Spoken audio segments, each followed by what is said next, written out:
There was a famous Buddhist teacher who once said that the events of 9/11 had burst his complacent Buddhist bubble. Now that's an oxymoron, complacent Buddhist.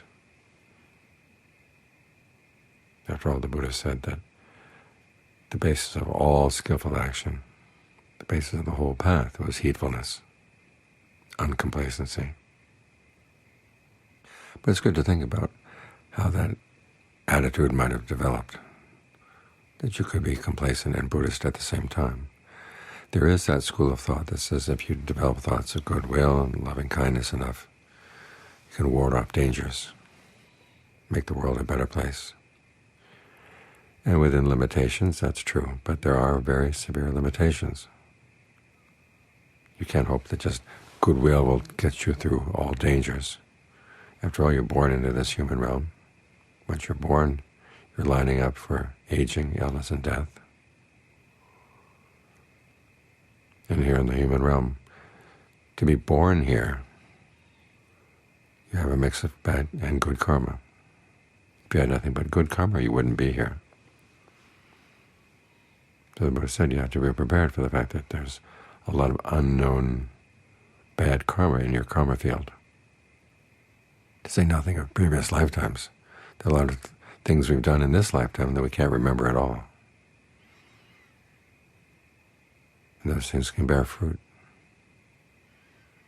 You can have intentions, good or bad, and not really be fully alert to them, and yet they have their karmic consequences. So you have to be prepared. As the Buddha says, if you develop virtue, develop discernment, train the mind to be not easily overcome by pleasure or pain, and develop all the Brahma-viharas. Okay, that good karma in the present moment, that state of mind in the present moment, will mean that some bad actions from the past, if they're of a limited nature, will not overcome the mind. Notice that caveat, of a limited nature. Sometimes you've done some really bad things in the past, and the seeds are going to sprout at some point.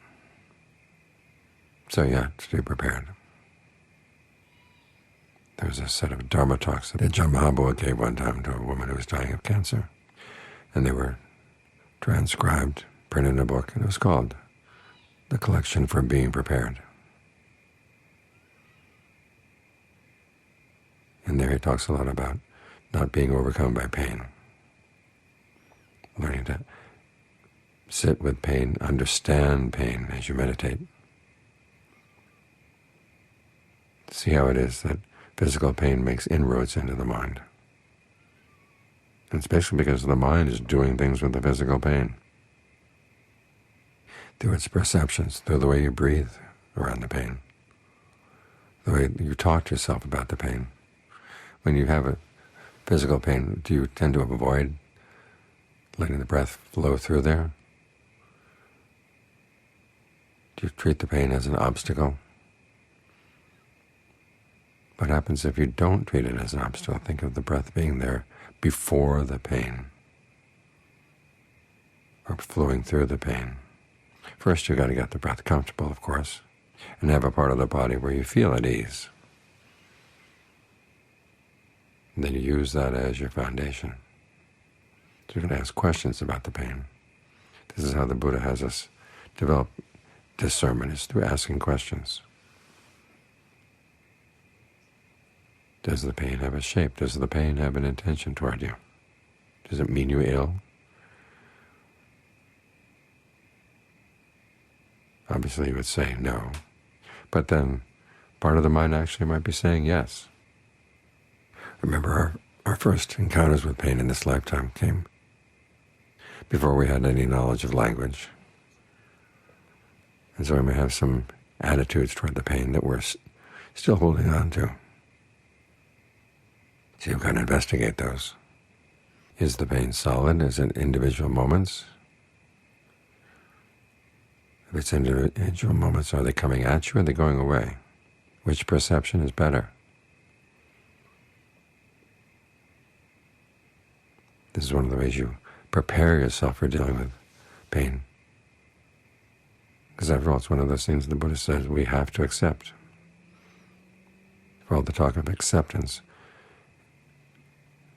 in Buddhist circles, it's interesting to note there are not that many things the Buddha said you have to accept. You have to accept pain. You have to accept the fact that there will be unpleasant words. Because again, you may have some very bad verbal karma in your past. When somebody's died, you have to accept the fact that they're dead. When you've done bad things in the past, you have to admit that fact, and then resolve not to repeat those things, and spread lots of goodwill.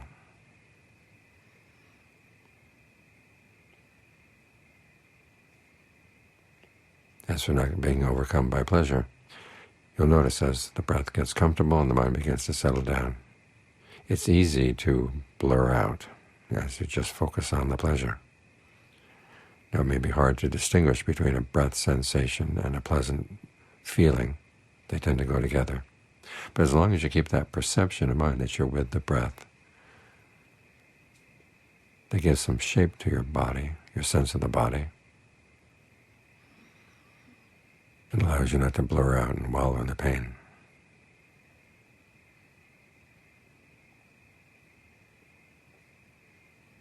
That's the work of discernment and the work of concentration, working together. Then there are the plain precautions that you have to take no matter where you are. If you're in the city, there are dangers in the city.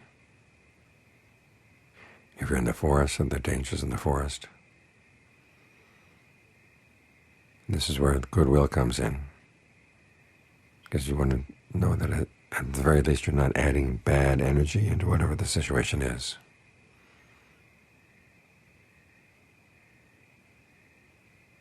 But that doesn't mean you can't or shouldn't be careful. You have to be careful.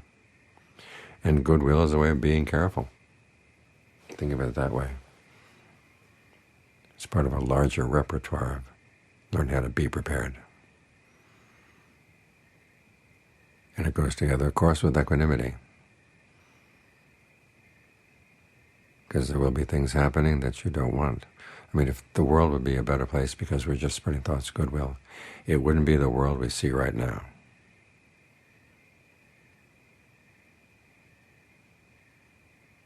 Sometimes you find that the power of your goodwill is just not enough. So be prepared. Use goodwill as part of your general approach of being heedful, of not being complacent. But realize that goodwill is no substitute for being heedful. It's part of a larger project.